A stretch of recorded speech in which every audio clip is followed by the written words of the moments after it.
Looks like maybe 9 out of your 10 guys have ranked opponents potentially, but I think there's probably one matchup that most people are talking about. You looking forward to potentially seeing Levi against Keegan O'Toole?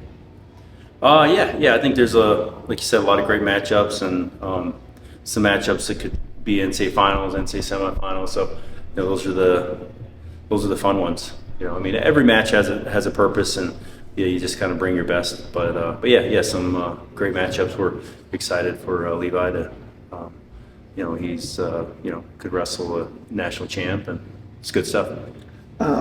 Josh Barr's had a really good start, but he could have, like you said, a semifinal or a final matchup at Elam and Little. You're looking forward to see how he measures up? Yeah. I think he's wrestled some good guys this year already, as we know. But I think as a competitor and just a guy that's getting started, the more good matches he gets in, the better he's going to get, the faster he'll get. So yeah, I think it's good to just get his hands on some of the best guys in the country, and then go from there. And he'll respond well. He's going to compete hard, regardless of the outcome. It'll be good for him. Nasir Bailey looks like he presents a unique challenge for Braden Davis. Looking forward to that one?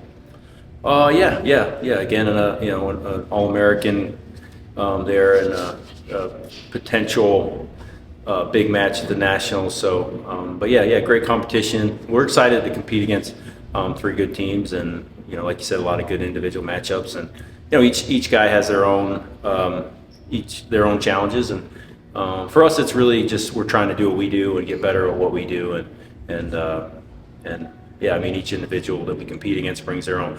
That's what makes wrestling, a great sport. Everyone's a little bit different and unique, and see what we can do with it. Not that your guys don't concentrate on academics, but is it a little freeing to have finals over with and just have to concentrate just on one thing, wrestling? That lasts about 2 weeks or one day, I guess. But yeah, finals obviously this week, and so that's priority number one. And but with finals, we have more free time, so we can, kind of switch up our training and really push these guys hard this week. So we're thankful for that. You'll have 3 duels in a row. Do you see that as an opportunity to rotate some guys through the lineup, or do you expect pretty much the same 10 for all 3? Yeah, I mean, that's a good question. We've talked about the different possibilities, different options. It just depends on the guys. I mean, a lot of our guys just want to wrestle, and they're in very good shape, and 3 matches in a row shouldn't be that big of a deal to them.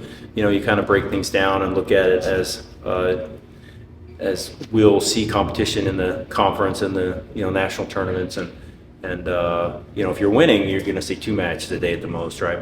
But if something doesn't go right, and you got to scrap, you just got to be ready to go. But these guys love wrestling, and hopefully the more matches in the day, the better. Especially, I think the team setting makes it fun. Obviously, they had 3+ matches already in the Army invite, but Black Knight invite.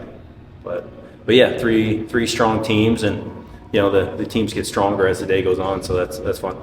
What's your travel schedule and your holiday schedule look like? When you leave to go to Nashville, do they get to scatter from Nashville to home? And you have a huge gap from the 22nd to the 10th, so there's a lot to navigate there. Yeah, I think we travel Friday evening, I think, and then wrestle Sunday, and then I think our guys have the option to go home from Nashville, or they come back here and head out from State College, depending on whatever's best for them. But yeah, each kid's on a little bit different schedule, but I do think a handful of our kids are flying out from Nashville, so it's fun. Coach, Go ahead. Sorry. Coach, where have you seen Braden improve the most from year 1 to year 2? Davis, Yes, improvement. I think he's just a competitor. I think you saw a little different energy, and he got quicker to his finishes this last week than the week before. What he was doing last year compared to today doesn't really matter as much. We're looking at kind of more week to week, and progressing through. And he wrestled well. He got his head up on his finishes, just kind of wrestled through positions a little bit better, and did a nice job on Sunday. So he has a big weekend with some really good competition, and so yeah, it's just little steps for everybody. That's all we're looking for. I asked Sorry. I asked a similar question to Cody last week. What is that maybe the signs that a wrestler is on the verge of turning the corner? Is there evidence that builds up that you say, okay, we know he's about to break through and reach a new level of skill or just where they are as a wrestler or competitor? Well, I think that's a good question. I think it shouldn't really be a surprise for us because we see these guys every day, and you see them, going toe to toe with some of the best guys in the world, and obviously their teammates. So. But I think the big thing is just kind of an attitude thing. It's a belief, everything starts with a belief in yourself. And, when you believe, you just put in a little more effort, and, you finish a shot that maybe you wouldn't have if you didn't think you were supposed to, or, so effort and belief are a big thing. So I think, you just kind of, a lot of that's just a feel they have, and you see, and the way they train. Usually if somebody believes in themselves, they're generally a little bit more willing to be a little bit more committed, which is interesting. It should maybe be the other way around. But yeah, I think there shouldn't really be a lot of surprises. It's just you kind of are who you are. If you're consistent and you work hard every day in practice, you're going to, very few exceptions. There are exceptions always, obviously, to every rule, but you're going to see the same thing in practice that you generally see on game day. And but there are exceptions to that, not a lot. Any idea how the Journeyman group picks their locations? Like, why Nashville? I don't know the answer to that. I mean, Popalizio's always done a really good job promoting the sport, and well, we didn't go last year, right? Yeah, being an Olympic year, and the year before that, where was it? It was in New Orleans. Yeah, New Orleans. So I think he just tried it out to see how it would go, and it's a tough time to get people to travel to events, obviously. I mean, there's a lot going on this year more than ever. It's a big week for Penn State. I mean, volleyball's having a phenomenal year in the Final Four on Thursday, and then football here on Saturday. And so a lot of big things going on in sports. But yeah, I think that he just tries to put it in a neutral location where it's fun for people to go to, and hopefully the sun's out. But I feel like when I was in New Orleans, it was colder there than it was here when we left. So. It's all a roll of the dice. Any time for you and the guys to put your boots and your cowboy hat on and go listen to some music? We have a few country music lovers, I guess. I don't know how you say that. They try to put that stuff on in our room. We have to kind of switch it out as fast as we. No, I'm just kidding. It's good stuff. It's Not good. on your playlist?